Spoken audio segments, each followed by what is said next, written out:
Good morning and welcome to H3 TV, where we talk about interruption, disruption, storms.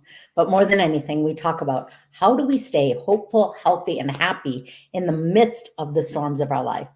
We all have interruptions and disruptions that face us, but it's not that we can stop them. It is that we can stop them from defining us, from creating what our future is going to look like based on the disruption. How do we stay hopeful, healthy, and happy? I started H3 TV in 2020 when COVID hit, and some people were feeling isolated working at home, or some people were going to the office and seeing a lot less of their friends. What I realized is people were feeling a little hopeless, a little unhealthy, and a little unhappy. And if I could come and meet you where you're at and bring you some encouragement, inspiration, and ultimately some ideas, strategies for how to stay hopeful, healthy, and happy, I wanted to do that. I wanted to be part of the solution, not part of the problem. So now I come to you every week with a guest to share their tips on how they deal with that. So please help me welcome to the stage, Heather. Come on in, Heather. Hello, Good morning. hello. How are you, Annie? How are I'm you, good. everyone? I forgot to say that if you have questions for myself or Heather throughout the show, please questions or comments, write them in the chat box, and we will either address them in the show or after the show. So please feel free to do that as you're listening. All right. So Heather, good morning. Tell us a little bit about who you are, what you do, where you live, all the good stuff. Oh my goodness. Okay, so let me try to sum up a very long career. So I am a keynote speaker, an author, an adventurer. I'm a mom. I'm a dancer. I'm a turtle whisperer. I often consider myself a mirror and a flashlight because one of the things I love to do in my business is hold up a mirror so that people can see what they're uniquely qualified to do and what brings them joy, and then show them how to use that to make a meaningful difference in the world. I absolutely love that. I also have a new signature program called the Elements of Adventure that I'm super excited about. Awesome. And where are you located, Heather? I am now in sunny South Carolina. I have moved away from the snow to the beach. Yay. I love the beach most days. All Yeah. right. So when I say the word disruption, what comes to mind for you just overall in general? What do you think of when you think of a disruption? Okay, so I'm going to give you two different answers because there's how I think about it when I'm in one frame of mind and how I think about it when I'm in another frame of mind. So Okay. when I'm stressed out, when I've got a lot going on and I hear disruption, it means I'm being interrupted by someone else's priorities, and it's going to be layered on to all the other things that I have to do, and it increases my stress. But if I am in a really good energy and I've done an awesome job of filling my well with things like this show, and I'm feeling hopeful, healthy, and happy, it's totally different. I think of disruption as how can I show up in the world with some of my content in a way that makes people think a different way? That's disruption too.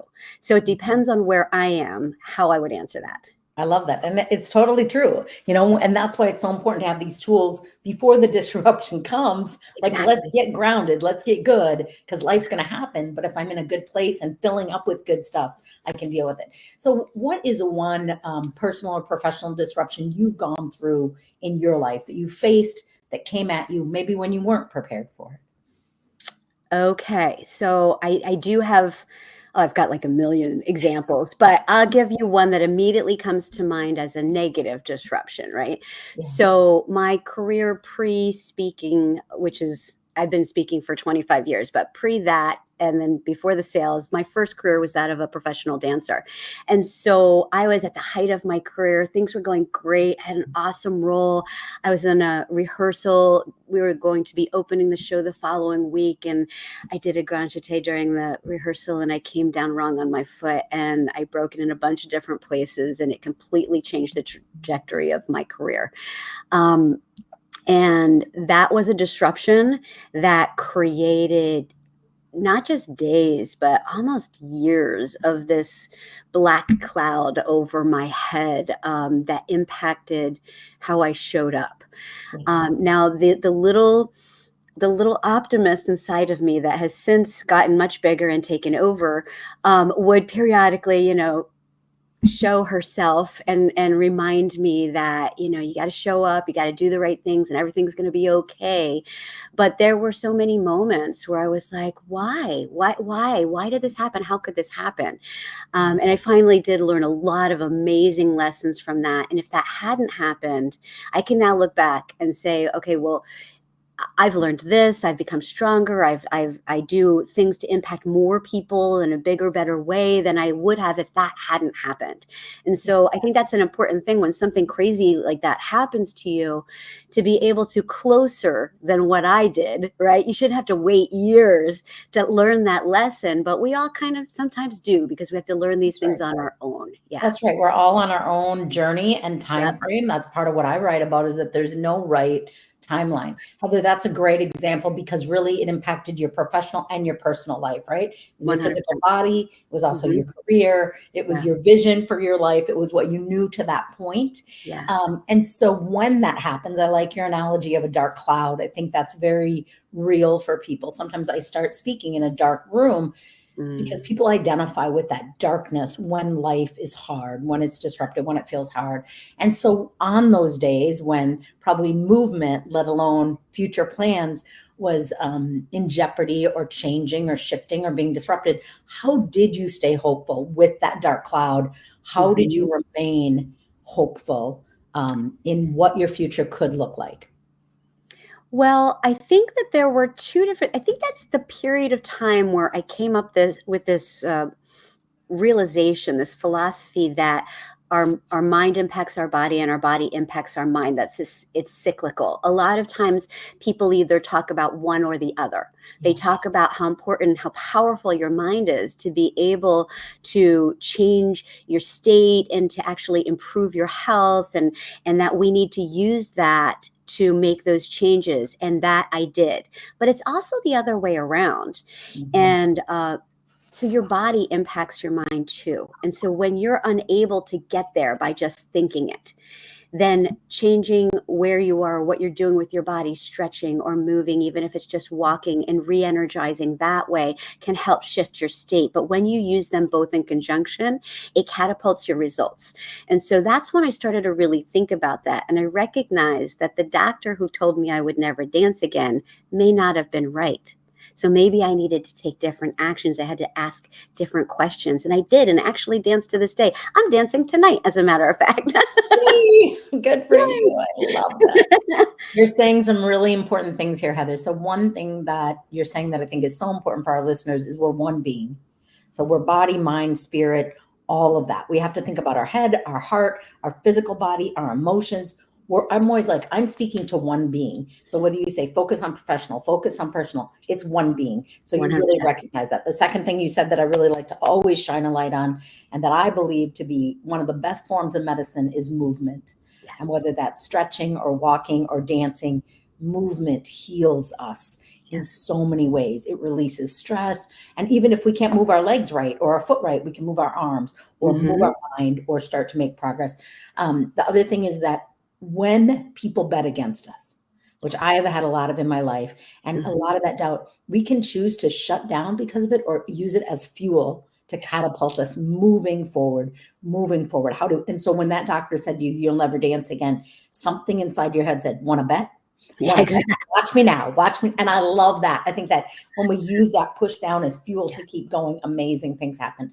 So I would love to hear some specific, Heather, what did you do to stay healthy? So healthy can be many things. To me, I think of it as 7 areas. I think physically, emotionally, mentally, spiritually, financially, relationally, career. How did you keep yourself healthy in this hard stop, literal, physical, and stop in your life for your career and your body?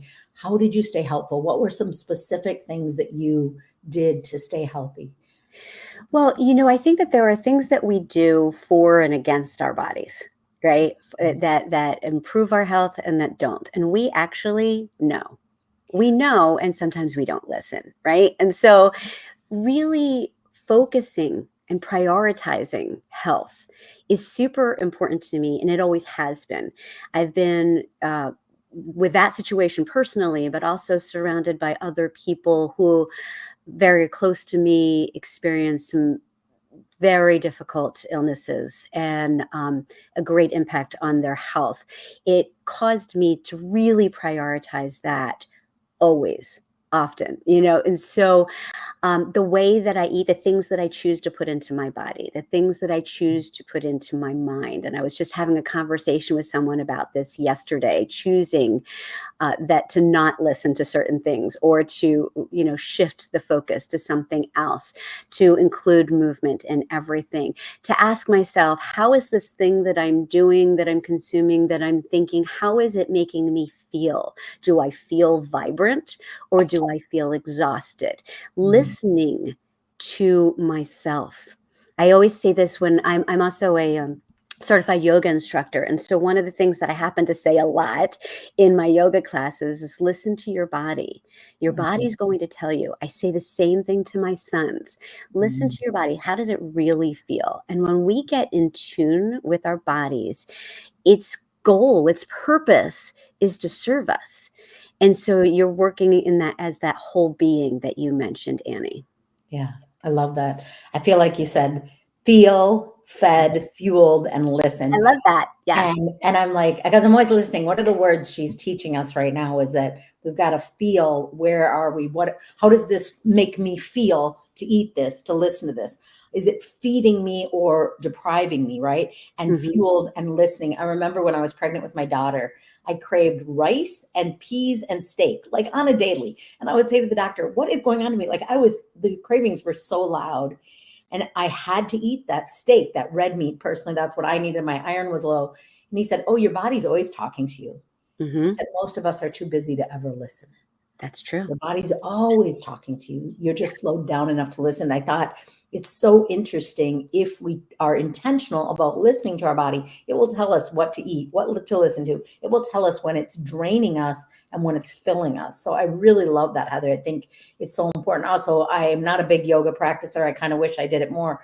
But one thing I love about excellent yoga instructors, it sounds like this is part of your practice, is they remind you, you are not in a competition. No. You are not here to look next to you. And who cares if you can only stretch this far and somebody else's, it doesn't matter. You're in your own practice, your own. And I think that's such a gift, because I think we live in such a competitive world, whether it's in sports or social media.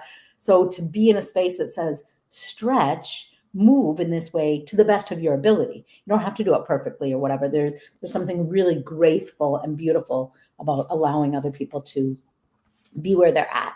So when life is hard and disruptive and dark, and we can't do what we've always done, especially for you, my daughter was a competitive dancer growing up and danced up to 25 hours a week at the end of high school. And that's a huge change to lose that, right? Like it's so many things. It's your community, it's your energy, it's all this.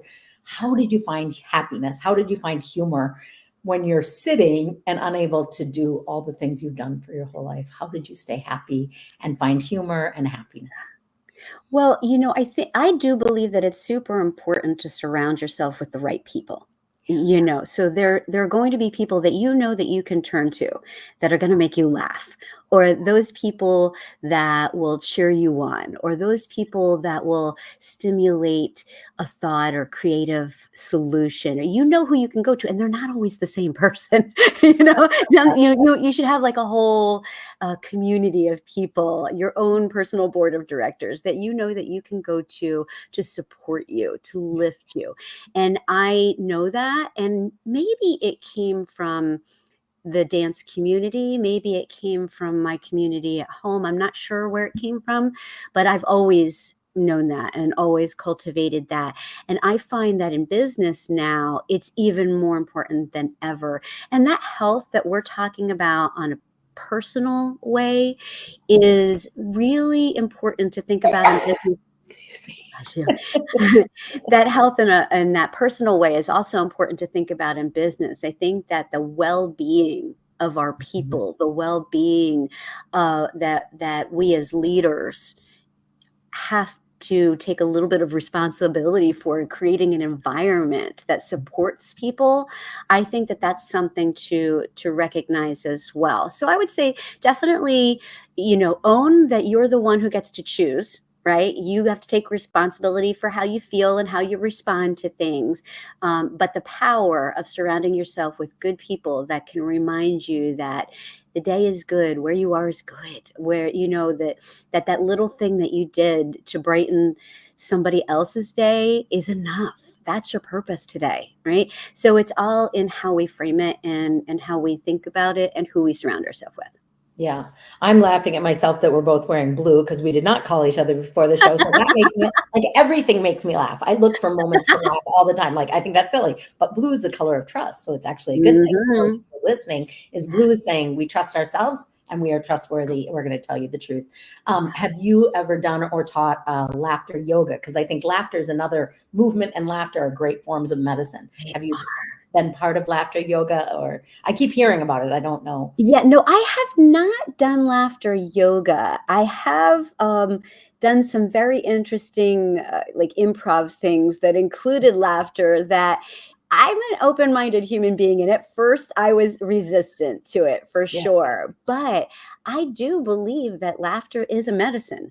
And I have a habit, if I'm having trouble sleeping at all, I'll get into like if it's not just one night or it's kind of a couple of days in a row, I'll start to go back to watching a comedian before bed or Mm. something just kind of light because if I can laugh a little bit right before bed, then it helps me. It helps me sleep. It is medicine for sure. I have not taught it though, and I've not combined laughter with yoga, but I can definitely see the benefit. Yeah, I would think it would be very beneficial. So, Heather, you talked a little bit about this, but I'd love for you to tell us a little bit more.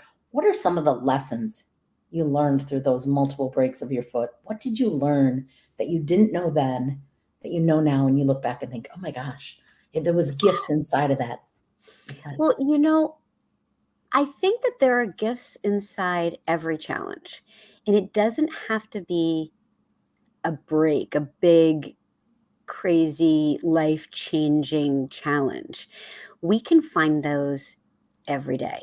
And if we don't seek them, we're missing something. Right. And so, one of the stories that I tell in the Elements of Adventure has to do with rock climbing. And it has to do with looking around for the handholds because those are the lessons that will get you to where you want to go faster and better. And I think that so often, if you're a driven individual or if you just happen to be surrounded by people who are always talking about achieving that goal, and I could say this because I do have that driven side of my nature, so I'm not putting anyone else down that I am not a part of as well. So when we are these type A personalities, we often are just continuing to drive forward toward the goal, toward the results, and making sure that we glimpse at the success and move on to the next thing. But I don't think that that's what we need to do. We need to stop. We need to stop and feel it and appreciate it and express gratitude for the people who helped us along the way, to share, to celebrate, and then to figure out what lesson will help us to move forward even better. Because I do that now, and I didn't always do that. Okay. I was always driving, and now I feel so much more at peace on a regular basis, but also more effective. It's Mm. like I can be more productive and effective when I take that time to do Yeah. what we're talking about now. Slow down a little, Yeah. slow down in general, and then slow down to celebrate the Yes. small steps rather than Mhm. waiting and then what's next. And Yeah. I'm a huge driver, mostly of myself, not so much other Right. people. But I'm like, what else can I do? How many more books? What else? What else? And I'm like, okay, take a deep breath. Like, let me just enjoy that I completed this one and Yes. before I go on to the next. Is there anything, Heather, when you look back that you think, how old were you? Can I ask how old you were when your foot broke in multiple places? 25. 25. Is there anything when you look back, you wish you would have known at 25? You wish you would have known at 25 when you look back, like you could have told that young woman Yeah. in that moment. I would have said trust yourself, Mm. and it's okay to question. I Mm. was taught that it's important to, respect authority. And I do believe in respecting others. But just because someone has is an authority figure does not mean that they know everything about you and your situation. Yeah. And so I didn't trust myself enough. And I like even with my gut, I suppressed it for a long time. I have a very strong intuition. Mhm. And I thought that made me a little bit crazy for a while. I thought, oh, stuff that down. That means that you're like a little nutty, but it's not at all. And there's a whole story that goes to why I thought that, but I'm not going to get into it now. But we have these things that happen in our lives, these beliefs that are passed down from generation to generation, or from media, or from whatever. We get these beliefs and they cause us to make certain decisions and take certain actions. So Yeah. that's where that came from. But we can break those, Yeah. right? For We sure. can choose to become aware of them and let go of the ones that aren't serving us or others and replace them with something else. And so I did that. I now embrace my gut. I embrace that strong intuition. I trust myself. And Yeah. it actually helps me to be able to trust other people even more, Yeah. because I know if I feel like this person is someone that respects me, that honors me, that knows what they're talking about, I'm going to be more inclined to trust them, and it builds a deeper connection.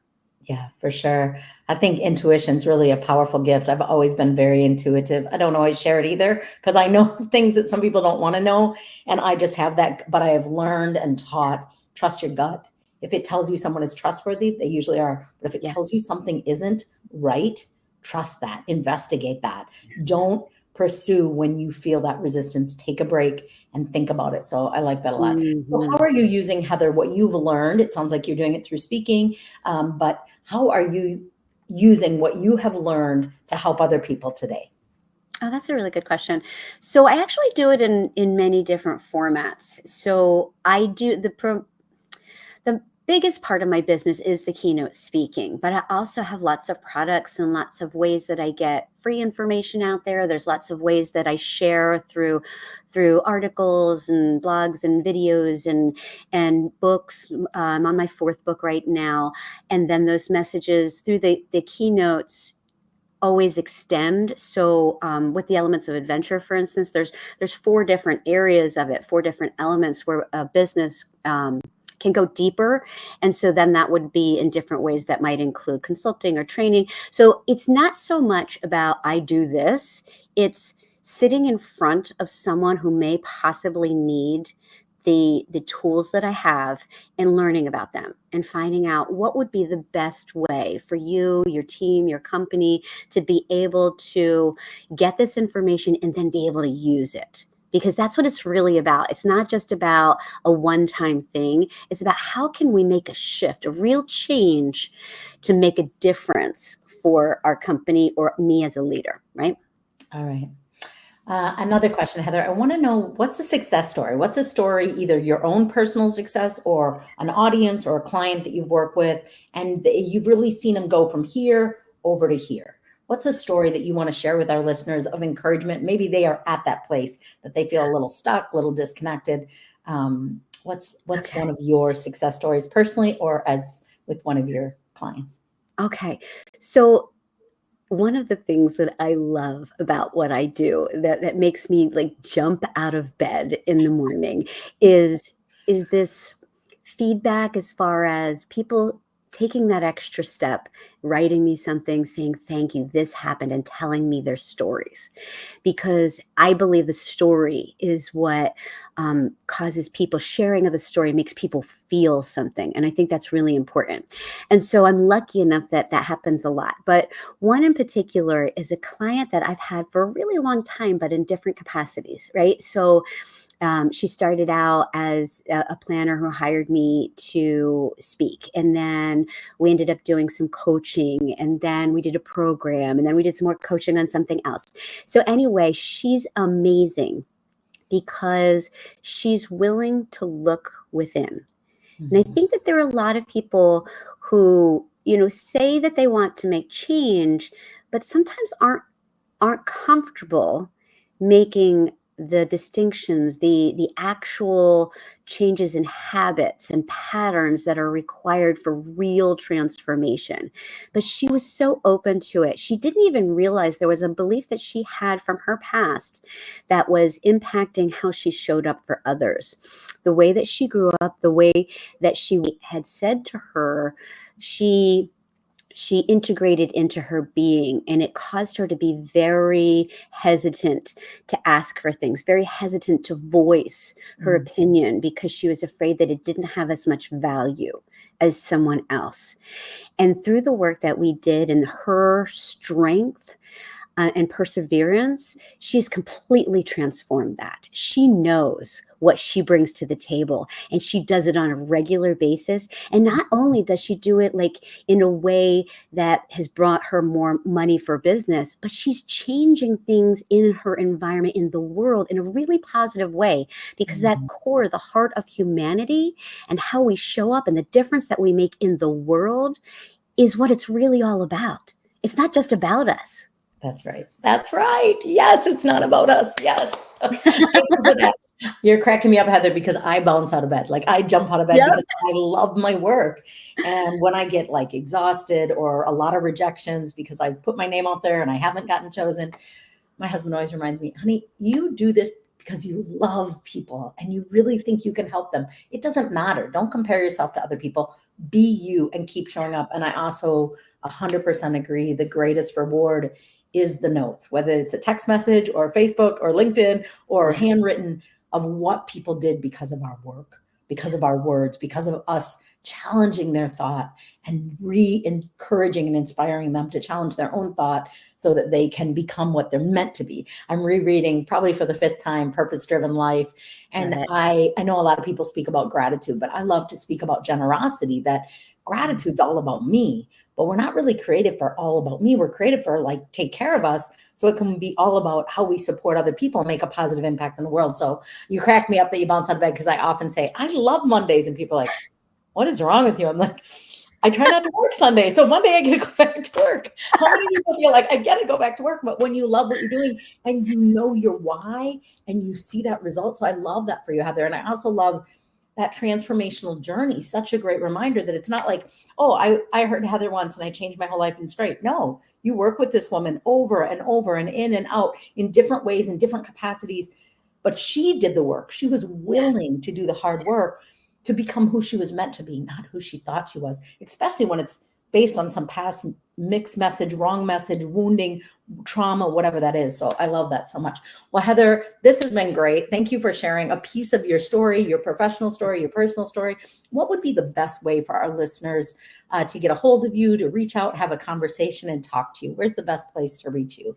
Well, I'd say you can reach me many different ways, but the best is probably through LinkedIn. If you go to Heather Hansen O'Neill in LinkedIn, you'll find me. I put lots of stuff up there, lots of content. And so I always love to hear from people. So feel free to make a connection, ask me a question. I'm totally open to that. Wonderful. Well, thank you so much for being with us today. Thank you for being my guest. Thank you for being my listeners. We always appreciate your comments and your questions. Please feel free to ask either of us and we will promise to respond. Have a wonderful day. Stay hopeful, healthy, and happy.